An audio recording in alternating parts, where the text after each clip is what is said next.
Bonjour, bienvenue à toi aujourd'hui. C'est toujours une joie de te retrouver et une joie encore plus grande aujourd'hui parce qu'en préparant le message, j'ai fait une véritable découverte sur la bonté du Père. Alors j'espère pouvoir te la partager bien comme il faut pour que toi aussi, avec moi, nous nous émerveillons ensemble de cet amour fou que Dieu a pour nous et tel que nous sommes.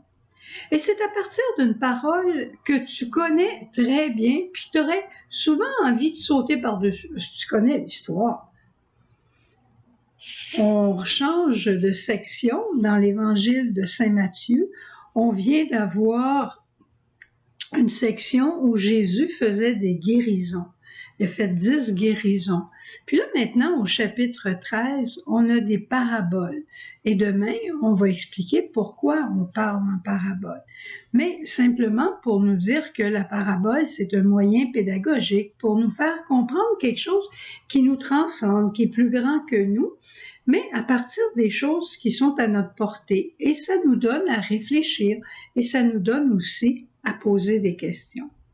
Le grand mystère que le bon Dieu veut toujours révéler, c'est le mystère du royaume. En fait, le mystère de sa présence dans nos vies, le mystère de la présence dans notre monde et la présence de toi et de moi en son cœur et son cœur de Dieu qui est 3 personnes.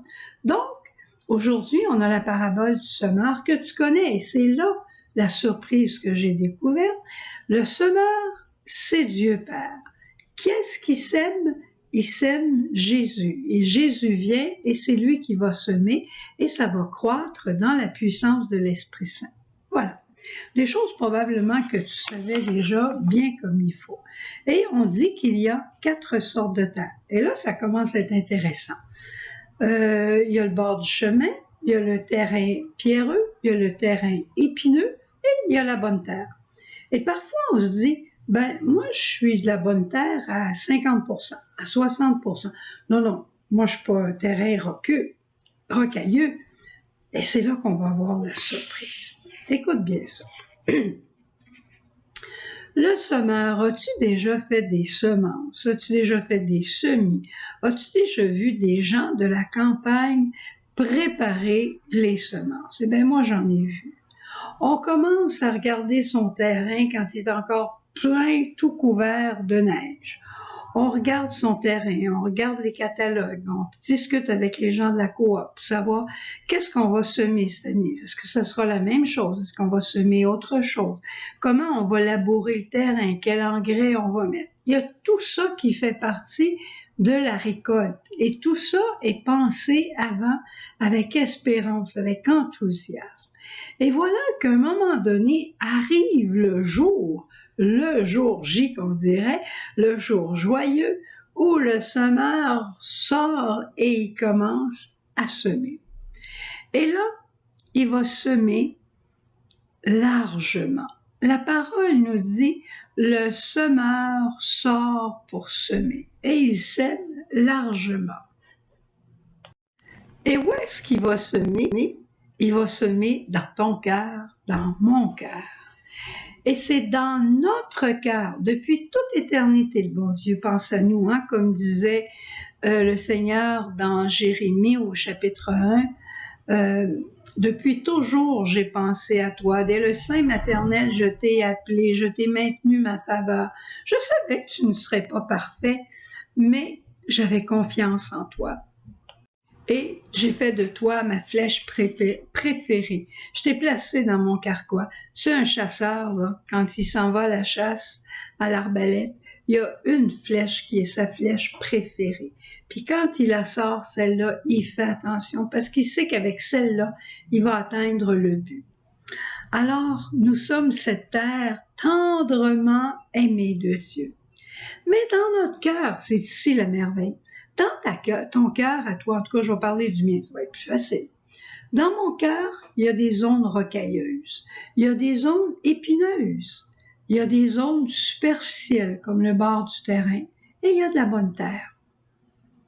Et le bon Dieu, il y a des graines de semences différentes pour les sortes de terre qu'il y a dans mon cœur. Tu sais, ceux qui sèment du gazon, il y en a pour une partie ensoleillée, moins ensoleillée.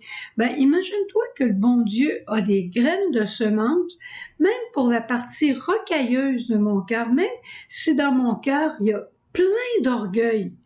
Il va aller semer là, avec l'espérance que ça pousse, puis il va demander à Jésus de travailler fort, puis il va demander à l'Esprit de travailler fort pour que cette terre rocailleuse devienne une terre d'humilité. Je peux avoir une terre avec plein de ronces, des ronces d'impureté. Puis là, à un moment donné, le Seigneur va venir mettre une semence de pureté. Puis là, tout d'un coup, il va se développer en moi une soif de pureté. Et là, après ça, je vais aider d'autres personnes. Moi, j'ai vu des personnes qui avaient des problèmes avec l'alcool, c'est le plus bel exemple que je peux prendre, qui ont eu des problèmes avec l'alcool, ça a brisé souvent leur vie, brisé leur famille.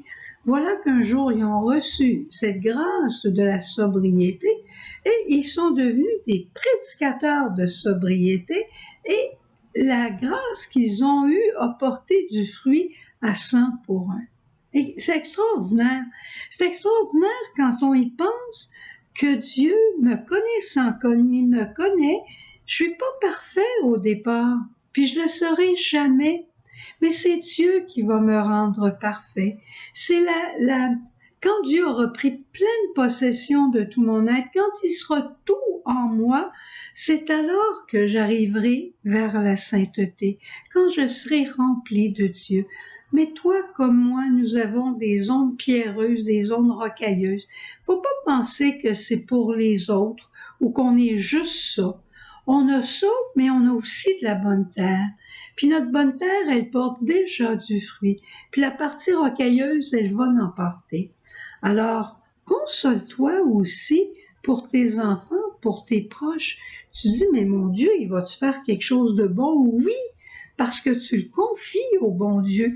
Tu le confies au cœur de la Vierge Marie.